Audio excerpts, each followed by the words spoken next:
United States Senator Dr. Bill Cassidy is here. Hey, Dr. Bill, welcome back to Keel. It's been a while. How you been? Hey, Robert, I'm doing really well. Hey, there's a rumor out there that you're a Cowboys fan, not a Louisiana, New Orleans Saints No, fan. what I said was, based on the tradition of the Cowboys having, bluntly speaking, far more winning seasons going back to the Tom Landry days, I think Shreveport and Bossier, when they're both playing well, is more of a Cowboys town. You being so, Robert, let me ask you this, man. How many, I bet you a higher percent of your listeners were not born when Tom Landry was the coach of the Cowboys. Now, wait a second. That's you know true. What I'm saying? You're right. So, like, are we going to say, okay, wait a second. Vince Lombardi was, Jimmy Taylor played for the Packers, and so therefore he was an LSU grad. We're going to support the Packers. I love this guy. Dr. Bill, I cannot off the top of my head think of an instance in my radio career where someone who is the same age as me tried to make me feel old.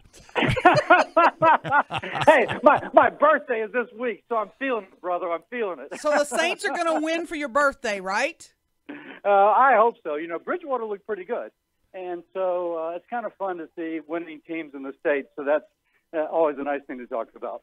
Dr. Bill, let's get down to issues. There's been a lot of climate disaster talk this week. And bluntly speaking, I think that's all it is talk. But on the political side, the Dems, especially the ones who are running for the presidency, they get more and more radical, specifically about we have to do something about fossil fuels, more directly, America's energy independence, and that has sort of trickled down to the United States Congress. What's going on? What are the Democrats trying to ban or at least limit now? So they're trying to destroy our economy. I've made the point that the reason that the United States has cut our greenhouse gas emissions is because of cheap natural gas.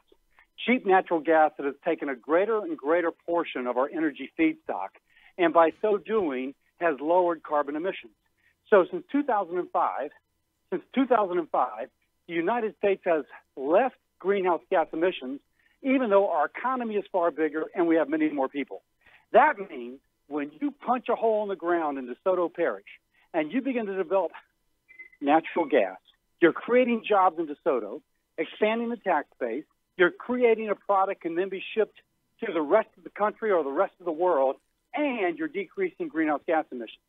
So when the left says, let's ban fracking, what they're really saying is let's drive up your energy costs and let's turn ourselves into a prehistoric economy because we need energy to run it. And by the way, let us actually increase our global greenhouse gas emissions because we're doing away with the very thing which has led to the decrease in global greenhouse gas emissions. And Dr. Bill, this isn't just a bunch of Democratic presidential candidates that are yapping far left to try to get the base of their party on their side. This is Democrat legislators elected that have introduced this in the U.S. Congress, right? Yes, and the crazy thing about it is that when you say to somebody, wait a second, do you realize that the lucite desk that you're sitting at was made with the plastic within it was made with natural gas? Oh, they look kind of confused. And so the computer you're sitting at, all the plastic, the car you're driving in, the whole dashboard, that was made with plastics. Do you understand that? And the reason that an electric car gets such good gas mileage is because they've decreased the weight of the car, and a lot of that is by using plastic made with fossil fuel. So there's just a note of ignorance in some of these things, Robert, a little bit like somebody saying that Louisiana should be a Cowboys state as opposed to a Saints state.